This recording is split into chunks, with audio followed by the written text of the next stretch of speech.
Hello, Game Boys and Game Girls. I'm the Game Boy Guru, and welcome to episode 34 of Re-Unboxing. Today we're going to be looking at my final large tub of game controllers and accessories and all of that. A couple of nice surprises in here, or a couple of cool things that I don't believe I've shown off or talked about on the channel before. So let's get started with one of those right away. So I bought a couple of these that I had at my last house, and these are over-the-door shoe racks. And if you look here, I don't know if the camera will, there you go. You've got these little hooks here, and then those go onto these holes, of course, and this hangs over the back of the door, and then typically you would put shoes in it. Well, of course, these work really well for game controllers, especially things like NES pads, Super NES, Sega Genesis, Saturn, 3DO, TurboGrafx, etc. They work well for PlayStation, PlayStation 2, 3, all of that sort of stuff. Some of the big controllers they don't work as well for. Things like the Sega Saturn 3D pad, the Duke, larger joysticks typically have to go in the large pockets that are at the bottom of these things, but there's still a great way to organize controllers because you can literally open the door or move the door and have a whole wall full of controllers that you can immediately have access to. So I'm looking forward to hanging these guys back up and going back into these totes with all the controllers and getting everything organized and get a bunch of these controllers put out. So, hanging shoe bag things. There's your Game Boy Guru hot tip of the day. All right, so let's start with my Xbox 360 Tekken 6 Hori joystick. Nice clicky joystick. Does feel a tiny bit loosey-goosey. It's not as tight as I'd normally like it to be. And these are not the nice Sanwa buttons. I know that this can be upgraded to house a nicer stick and Sanwa buttons. And I'm considering doing that at some point, especially because I didn't invest much in this. This is one of those items that my wife actually stumbled across when we were out at the Goodwill, found it on the shelf, and brought it to me and said, "You want this?"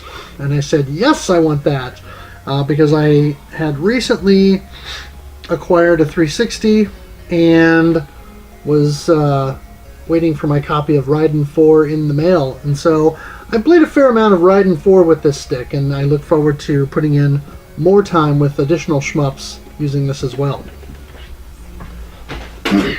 Bought it for a song. Let's see here. I showed these off in a pickups video not too awful long ago, a few months maybe, and that is my ColecoVision Super Action controllers. Got both of these at a game store that I've enjoyed visiting here over the last year or so since they've been open. And since I've moved, I won't get to go to this store quite as frequently now, but it's still a place I'm going to check out when I can, and I'm looking forward to having my ColecoVision hooked up and being able to put some time in with these bad boys. And now this is a bit of a treat. This is a Joytech switcher unit. It powers up here. This is a manual switch button that you can use to change channels, and it has a channel there on the front along with a set button so that you can change some options, a couple of things here, and then you can see here on the back multiple channels that can be utilized, and it even supports sort of Ethernet, so it almost acts like a small little Ethernet switch, I guess. Pretty interesting concept. for its time. I can't remember when it was that I bought this, but I picked it up, I want to say at Best Buy. It's been probably a decade and a half since I first bought it. It supports composite, S-video, and component, but for whatever reason, I don't know if it was the TV I was using at the time, but I never really got the component to work very well. Might have been because the TV that I was using didn't support the video mode, or maybe this thing didn't support the video mode that my component was outputting to. But in any event,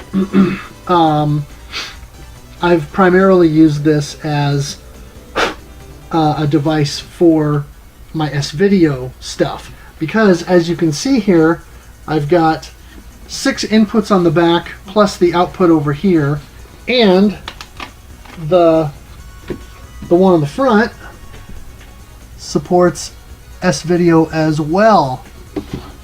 But this is the Joytech JS965C AV Control Center, and it's got a little remote that runs on a tiny little remote that runs on a CR2032 battery that you can use to change channels.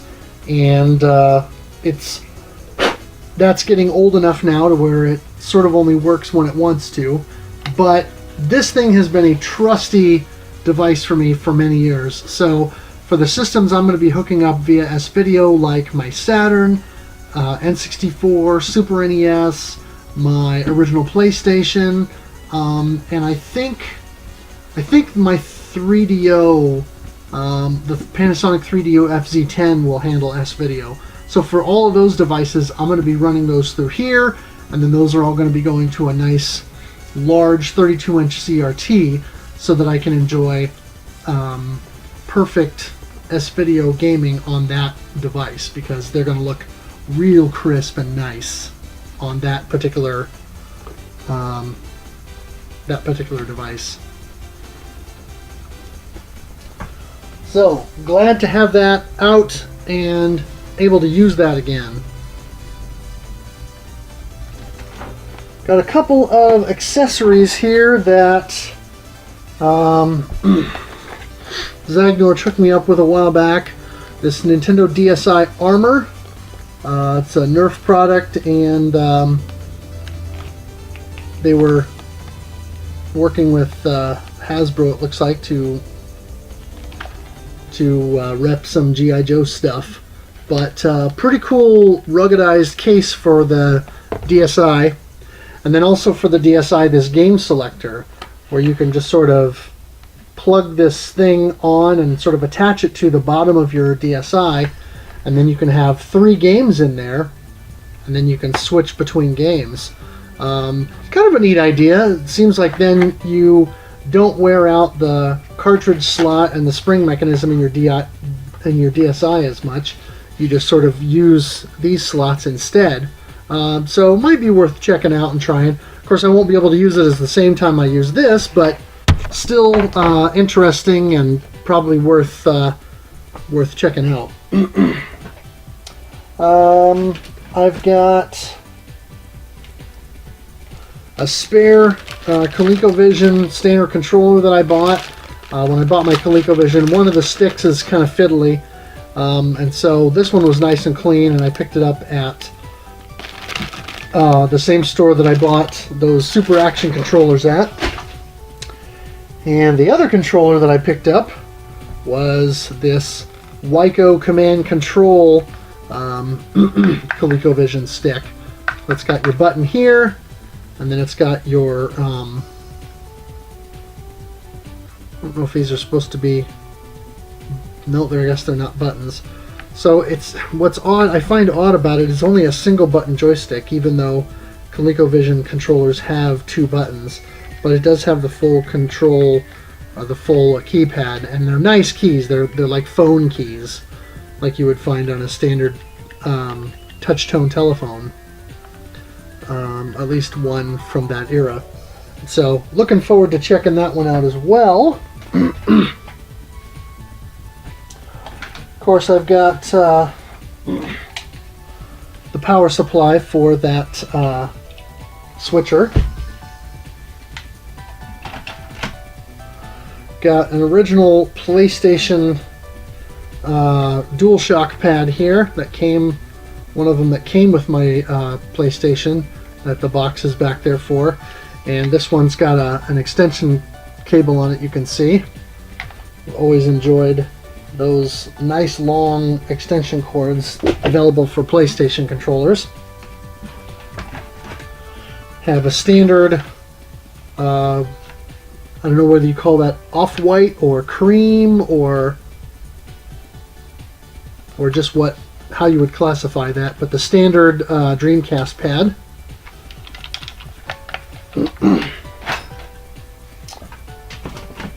Got a nice blue translucent or sort of partially see-through Xbox controller, S-type, with the breakaway cable. Always good to find those in the wild, because a lot of times you'll find Xbox controllers and they won't be there. Have a pair of Mad Catz Dual Force PlayStation controllers. These are original PlayStation controllers that I got from my brother-in-law a number of years ago.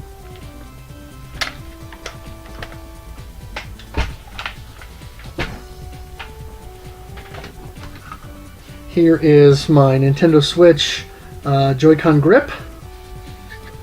So I'll be getting that out to use again. Here is a quick shot joystick for the NES, as you can see there. And nice clicky stick, good action on the joystick and the buttons.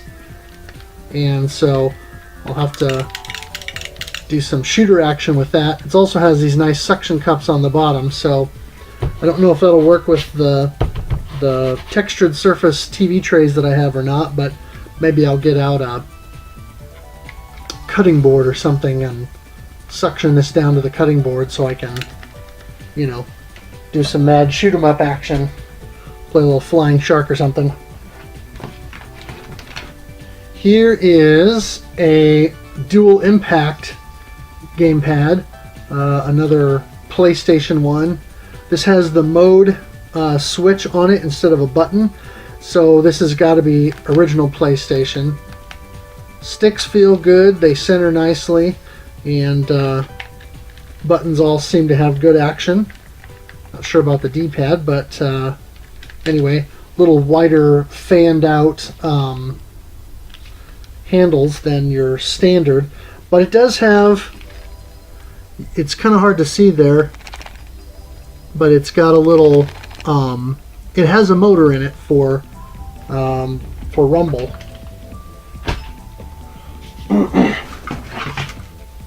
Here's a pair of Atari paddle controllers that I picked up last year.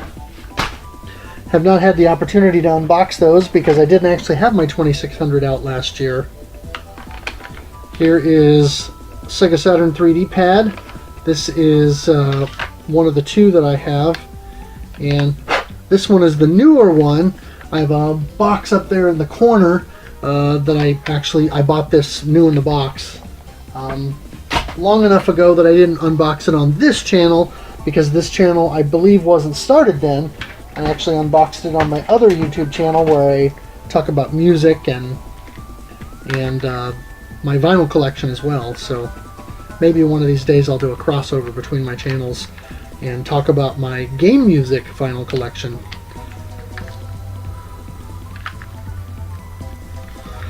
This is a GameStop PlayStation 2 controller, GameStop branded. I don't know who manufactured these. It doesn't say. Oh, manufactured by Pelican. So it was Pelican who manufactured this. But seems like a decent D-pad, and interesting. The L2 and R2 buttons are recessed underneath. So anyway, I haven't played around with that one much. I generally prefer to use first-party controllers as much as I can, unless they're really good third-party controllers, such as this. This is a Logitech PS2 gamepad, and I've really enjoyed using this. There have been a couple of times when it doesn't sync properly, and you have to power the system down and reboot it and bring it back up so that the controller will sync properly. Basically, when you turn it on and you turn this thing on to talk to the wireless receiver, you cannot touch any of the buttons or move the sticks because otherwise it won't calibrate properly. But when it works, I enjoy it. So thank you, Logitech, for that. Speaking of, here's my Logitech PS3 pad. And I have used this actually both on my PlayStation 3, and I used it with a short-lived Android TV box that I had for a little while. And I used this to play some Android games that had gamepad support. And so I've used this a decent amount on my PS3.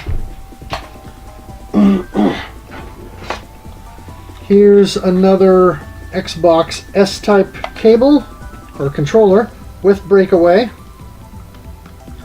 and that is official Microsoft, just a standard black pad. The sticks on this one are a little bit dusty and worn, but I'll clean that up here.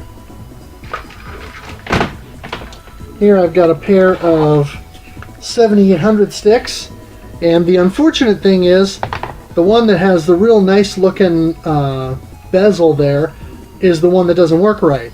And the one that is ugly and bubbly and not so great is the stick that works. So I'm probably going to crack this one open and see if I can figure out why it's not working, and possibly see if there's a way that I can fix that.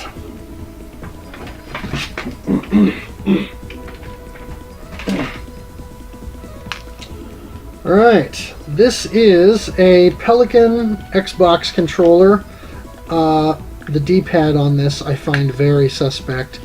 It looks and feels like hot garbage in my hand because you can actually push the D-pad in itself.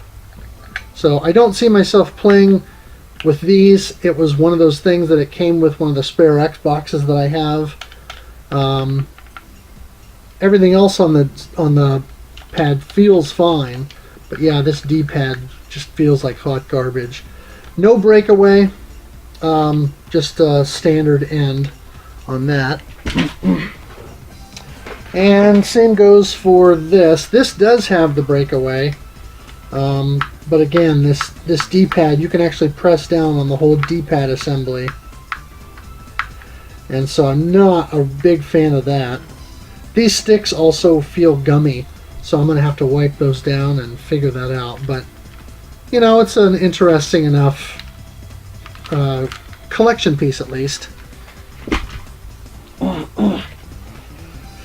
Here's one of my DualShock 3 6-axis controllers. Got a small handful of those now. Here was another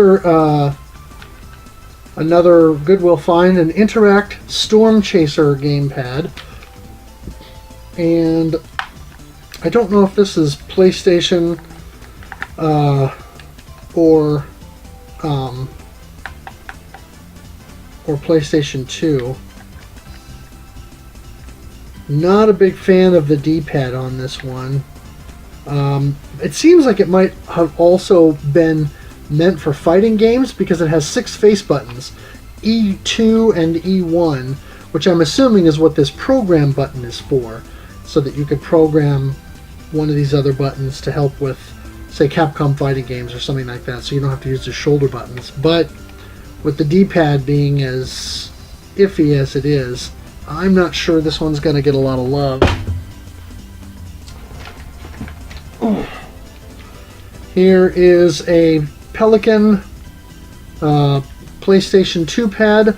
Looks a lot like that GameCube pad, or like that GameStop pad that I pulled out earlier, with the recessed L2 and R2, and the stylings of this. The styling of this and the D-pad is pretty much the same. So I'm thinking that this controller and that controller are essentially the same thing. Unfortunately, this controller is busted, so I'm going to have to get some hot glue or some super glue or something to reattach that and make that more permanent.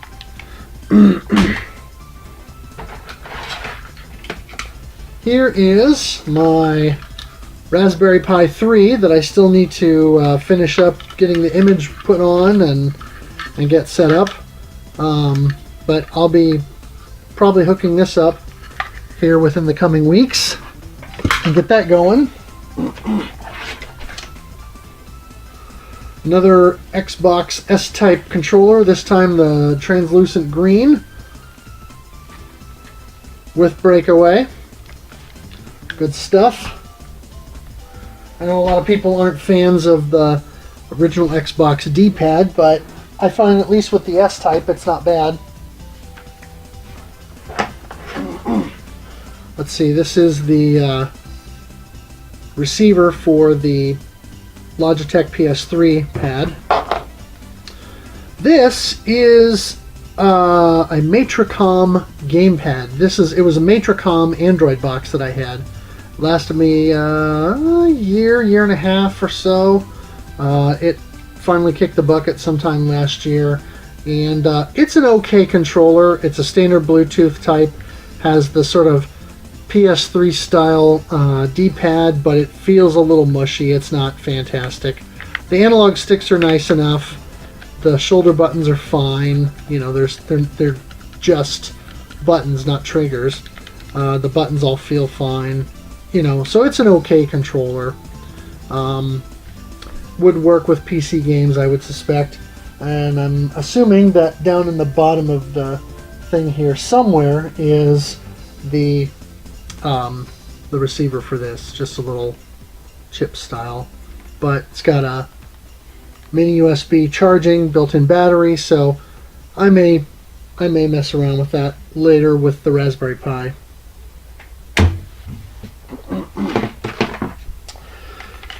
Here is my original Sega Saturn Model 1 pad that came with my Model 2 Saturn when I bought it used.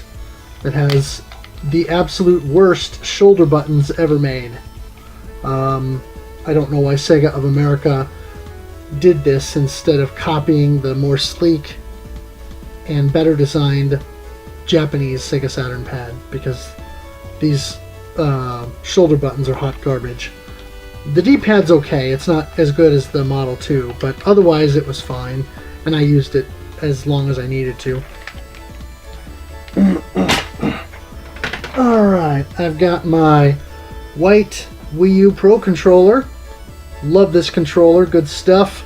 I know some people don't care for the sticks at the top, but I never had a problem with that, honestly, whether it was using this or the gamepad, and I always felt that this was comfortable to hold and use, and also I loved the really long battery life of the controller. And you can't probably see it, but underneath the Pac-Man thermos that's up there is my black Wii U Pro controller that Zagnor took me up with here a while back.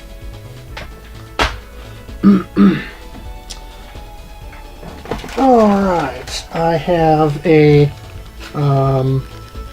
Turbo Touch Pro. This is a 3-button Sega Genesis model. For those that don't remember, the Turbo Touch, instead of a traditional D-pad, you have this touch-sensitive plate that you can touch in one of 8 directions. And I think part of the idea was that you could tap and roll for certain actions, like fighting games. You know, do your quarter turn for your fireball or your half circle turn for certain things, and that the fluidity of motion would lend itself to better play.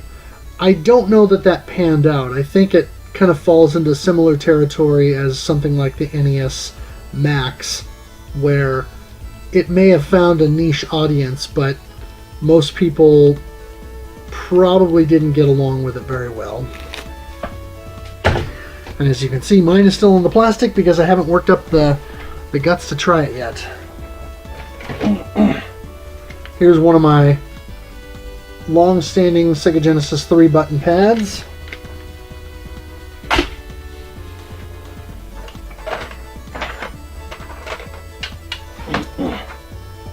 Got a handful of charging cables here, or different cables. Guess I've got a HDMI cable that must have been for my Raspberry Pi. My Wii U Pro Controller charging cable there. Even though it's just mini USB, it was the one that actually came with it. And then this one is my spare USB Type-C Nintendo Switch charging cable that came with my my Pro Controller for the Switch. I actually have a third-party one because I misplaced this at one point, and so I bought a third-party cable that I actually like better because it's slightly longer and is a bit more bendable and pliable. And so I have that one hooked up right now, but this I'm holding on to obviously because it's Type-C cable and those are more expensive. Plus this one's official and it's Nintendo branded. Alright, here is a newbie sniper gun that I got, and it is the PlayStation model, and you can actually see there's the controller plug. This is the kind where you can do inline with your composite video. So if you plug this portion into the back of the TV and then plug the composite from the system itself here, you can actually for the games that support it, I think you have a targeting reticle on the screen or to improve accuracy. Same thing with this. You plug this portion into the back of your PlayStation, and then there's a deal here that replicates the port on the system, and then you plug your actual AV cable from here out. So I think this works with S-Video too, if I remember correctly. That way you don't have to use this, but you can use this to have that additional accuracy and make sure that the gun reads properly. But it's nice, it feels good. You got your reload button on the side, start, etc., and various settings here. And so, anyway, pretty cool. I also have this bad boy, which I picked up more recently, that newbie gun I've had for quite a while. This is the Cobra light gun.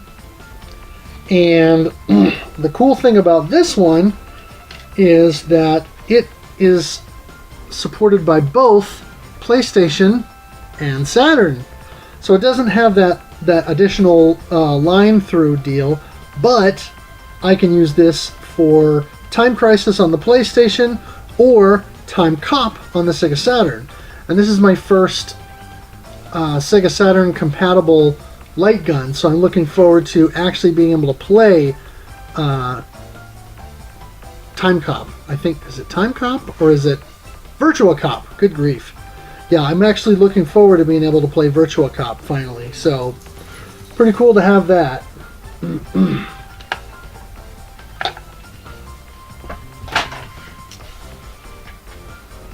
Here is my NES Advantage that I've had forever. I bought this many years ago and has been a staple in my collection. Lots of good shoot-'em-up action with this stick. It's not clicky, but it's a good stick. Anyone who's used an NES Advantage knows that it's a pretty decent stick, and relatively weighty for its time too. So still feels pretty good to use this one. And finally, we have the Super NES Advantage. This is one that I picked up. Actually, I got it free from a game store. The guy said it didn't work and he couldn't sell it because of that. And so he gave it to me. And one of these days, I'm going to tear this thing open. And I know I mentioned this before on the channel, but one of these days I'm going to tear this thing open and see if I can figure out why it doesn't work. You know, test it out and see what doesn't work specifically, whether it's a particular button or the stick or whatever it is. But I'm gonna see if I can fix this one and get it to work, because if I can, Street Fighter 2, baby. And then, yeah, there's the little chip receiver guy for that Matricom controller. So yeah, there you go. So that is all I have for you guys on this episode. That should be all of my controllers and peripherals, minus maybe one or two that are kind of intermixed with some of the other game room stuff boxes that I have, which is mostly just little bits and pieces that will fill out and kind of decorate the shelves. Once I get everything unpacked and all set up, and then I get all my consoles hooked up, now that I've got my S-video switcher here, and get all that done, I will do a full game room tour, where what I'll probably do is just take my phone and walk around with it and record my living room setup with all my TVs. Right now I have 3 set up. I've got one that needs to go in for repair.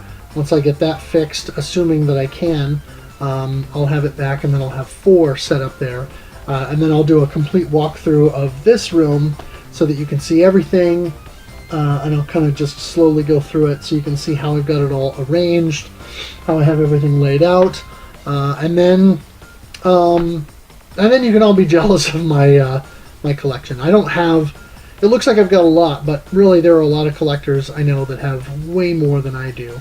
So I'm just happy to have grown my collection so much over the last 3 or 4 years, and been able to, you know, just kind of have fun going out game hunting and finding good deals on things, and scoring cool items, and just finding cool stuff out in the wild. So what do you guys think? Any of these controllers favorites of yours? How many of you have tried the Turbo Touch controllers, and did you actually like them? Or does anyone prefer the Super Action controllers to the original ColecoVision awkward sticks? And yeah, that's it. So make sure you follow me on Twitter at GameBoyGuru. I'll have a link in the description below to my blog, where you can check out all my Game Boy game reviews. That is GameBoyGuru.blogspot.com. Also make sure you check out Nira and his channel. He provided the Super Mario Land overworld music that I use as the intro for all my videos, and he's got a bunch of other great chiptune and game music covers as well, so make sure you go check those out. As always, thanks for watching, thanks for playing, and game on.